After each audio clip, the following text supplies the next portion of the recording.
간절한 마음이 꼭 전달되길 바라면서 해수부 공무원 아들은 손편지를 썼을 것입니다. 정부가 나서서 채무 내역, 가족사 등을 일방적으로 공개하며 월북을 주장할 때도 대통령은 다를 거라 여겼을 것입니다. 그리고 마음을 담은 한 통의 편지를 간절히 기다렸을 것입니다. 이게 과하거나 무례한 욕심입니까? 하지만 무미건조한 타이핑 답장, 그 편지를 받아든 아들은 더 막막하고 차갑게 느꼈을 것입니다. 대통령의 공감 능력은 부족했고 논란 자체가 이해가 가지 않는다는 청와대는 무례했습니다. 대통령의 편지를 보면 아버지를 잃은 아들의 심정을 깊이 이해합니다. 억울한 일이 있었다면 당연히 명예를 회복해야 한다는 한마음을 가지고 있습니다. 라고 합니다. 북한에 의해 총살당한 그 하나의 사실만으로도 억울한 일은 있었습니다. 이것도 확인이 필요합니까? 그 다음 아드님도 해경의 조사와 수색 결과를 기다려 주길 부탁합니다. 라고 쓰셨습니다. 그 기다림의 고통을 아십니까? 기다리면 아버지가 돌아오실까요?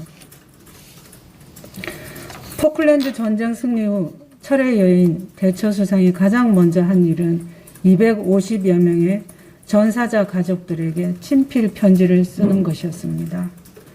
똑같은 내용으로 인쇄한 뒤 받는 사람 이름만 바꿔 적는 것이 아니라 휴가도 반납한 채 밤새워 한 사람 한 사람을 떠올리며 유족의 아픔을 함께 느끼며 일일이 손편지를 썼습니다.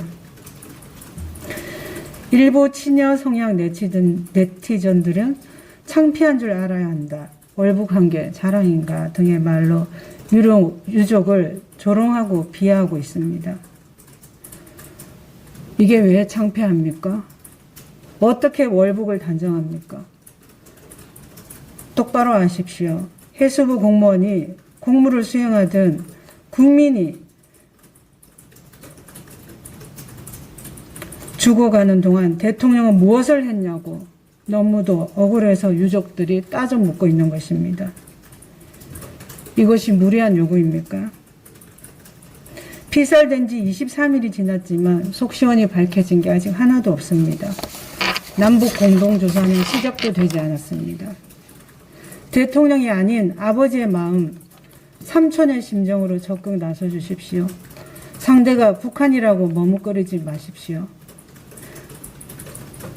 변호사를 하셨던 대통령 아닙니까? 가해자입니다.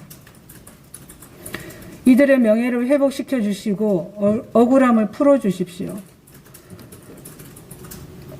저는 3살 딸이 아빠를 잃을 때, 11살 아들이 엄마를 잃을 때, 15살 때 엄마를 잃을 때 그 절대 고독과 두려움을 뼈저리게 느꼈습니다.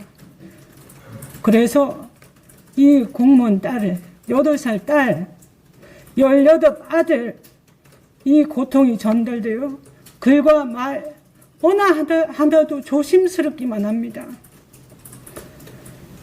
비록 유족의 마음과 같을 순 없지만 딸아이를 키우는 엄마의 마음으로 간절히 호소드립니다. 더 이상 힘없는 국민을 외면하지 마십시오. 과거 대통령께서 눈물 흘렸던 그때를 기억합니다.